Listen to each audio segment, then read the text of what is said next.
Good news! Dahil magkakaroon na ng US tour sina Sharon Cuneta at Gabby Concepcion na Dear Heart.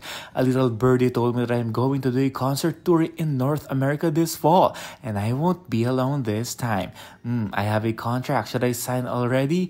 Comment below. Yan ay tinutukoy ni Sharon sa magiging concert tour nila ni Gabby Concepcion at may mga concert poster na pwede nang puntahan at mag-reserve na ang mga nasa abroad para mapanood na sina Sharon Cuneta at Gabby Concepcion ng live. Dear Heart, grabe din talaga itong concert na ito. Sabi-sabi, meron din dapat silang Valentine concert noong February, ngunit sa kadahilan ng walang sinabi, hindi ito natuloy.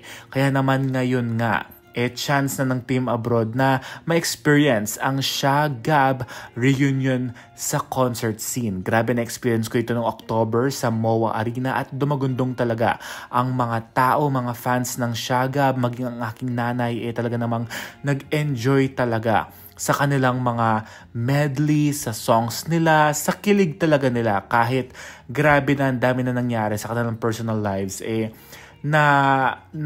nagiba ang mundo at kulay ng mga fans dahil nasilayan nilang muli sina Sharon at Gabby ng live sa isang stage. Kaya chance nyo na mga Team Abroad na mapanood sila ng live. Kaya naman sulitin na ang experience na ito dahil I'm sure one of a kind experience itong mapapansin ninyo dahil ang dami rin kasi nangyari after the concert, no? May mga aligasyon na binabash ang dalawa dahil sa ganito, ganyan.